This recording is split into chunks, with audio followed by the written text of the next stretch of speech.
O outro tipo de mente de esposa, né, que tendencia a ter mais dependência emocional na relação do que o outro tipo de mente, é o tipo de mente de não conseguir, o que os outros vão falar se eu não conseguir. Então ela sempre vai para esse lugar de sempre ter que dar conta. Então ela abre mão de si para poder cuidar do outro, para poder olhar para o outro. Às vezes ela faz isso até de forma a não ter que olhar para si, né? Ela fica tão focada nos outros que não tem tempo para ela poder olhar para ela, para aquilo que dói nela. Mas ela faz isso, gente, justamente para conseguir ter o olhar das pessoas, o reconhecimento das pessoas, o quanto ela é importante para aquelas pessoas. Mas isso é muito dolorido, né? Porque ela abre mão de si, ela sempre coloca os outros em primeiro lugar. E aí, quando ela cresce e ela vai para o casamento, e esse casamento passa por essa dor, né? Mesmo antes da dor da traição, ela é o tipo de mulher que abre mão de si para olhar 100% para o seu marido, para cuidar 100% do seu marido. E acaba dando demais nessa relação. E aí, quando vem a traição, ela carrega 100% da responsabilidade, da culpa de não ter dado certo naquela relação para si. E isso é muito pesado. Então, esse tipo de mente tem uma tendência a carregar coisas difíceis, a fazer coisas difíceis, né? É um tipo de mente que, diferente das outras, ela suporta. Então, enquanto os outros tipos de mente têm uma dificuldade de suportar coisas difíceis, ela é aquela que suporta. Ela suporta de si mesma, ela suporta do marido, ela suporta da mãe, do pai, até o ponto que ela adoece com tudo isso, né? E ela não vê tudo isso. Sou eu, faço tudo pelos meus filhos. Também me identifico com esse tipo de mente. Agora eu fiquei bem triste, pois a minha filha de 15 anos não consegue se aproximar do pai, pois ela nem sabe nada. Quando estava grávida dela, ele disse que não queria filha mulher, já tínhamos um menino. Isso traz profundos danos, né? Mesmo que inconsciente. Você vai aprender isso comigo lá dentro da jornada, Gil. Exatamente isso, não quero perder para mim mesma, como se isso significasse fraqueza.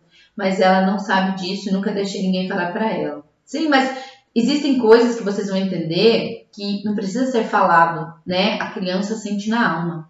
Meu pai foi o melhor pai do mundo, marido amoroso, pai dedicado e avô maravilhoso. Perdi há pouco tempo e nunca senti uma dor tão forte. É a dor do abandono, né? Só que essa mulher que tem esse tipo de mente, deixa que eu faço, ela não carrega essa dor, né? De ter que ser boa o suficiente a todo custo sozinha.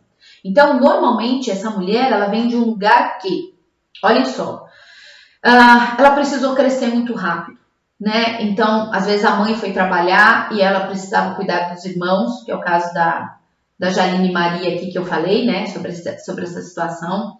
Pode ser um movimento em que ela teve que crescer muito rápido e teve que começar a trabalhar muito rápido, onde ela teve que assumir responsabilidades que eram dos adultos e não deveriam ser das crianças, né? Como o almoço, como coisas desse sentido, porque ela sabia que quando ela fazia isso, ela tinha o reconhecimento da mãe, ela tinha o reconhecimento do pai, né? Ou às vezes o pai era tão agressivo que o fato dela ter que fazer tudo certinho fazia com que ele não brigasse com ela, então ela vai para esse lugar também. O que mais que eu trouxe aqui para vocês? Na infância, trabalhar muito cedo. Quando você é a primeira filha, né? Então você traz consigo, como se os nossos pais, né? A gente olhasse para eles com a responsabilidade de ser o melhor, de fazer o melhor, por tudo que eles deram pra gente, né? Da gente ser o espelho dessa relação. Então a gente acaba carregando esse peso. Por exemplo, quando meu pai morreu, ou quando meu pai precisou ir embora, né? Com outra família, ou se eu não conhecia o meu pai. Normalmente a mulher assume esse lugar e vai pro lado da mãe, né? Para poder ajudá-la, para ser a mulher forte, a dona da casa, a que faz acontecer, né? Ou quando a mãe adoece, ou o pai adoece. Eu me lembro que eu tive uma vez uma mentorada que o pai dela teve, acho que foi aneurisma. Eu não me lembro exatamente o que o pai dela teve, mas o pai dela precisou ficar acamado, né, durante muitos anos da vida dela. Então, essa mulher teve que assumir o lugar do pai dentro da casa para poder cuidar dos outros irmãos, né, para poder trazer o alimento, o sustento. Então, ela não teve tempo de olhar para ela. Ela não teve a oportunidade de cuidar de si, porque ela sempre estava ali naquele lugar de olhar para o outro, de cuidar do outro, de colocar o outro como mais importante. Meu pai era assim, cobrava muito da gente, educação europeia. Sempre tive que ser o exemplo em tudo. Minha preocupação até hoje é em não desagradá-lo. Entende, Ju? E aí, quando a gente vai para esse lugar da traição, onde tudo deu errado, né? Tudo deu errado na nossa mente, né? Porque até um ponto deu certo, em algum momento aquilo deu errado.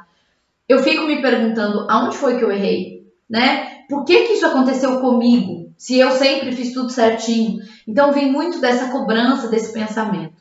Eu tive que fazer comida, lavar roupa, cuidar dos meus irmãos e ainda ir trabalhar na roça com meu pai e os meus irmãos, meus outros 2 irmãos.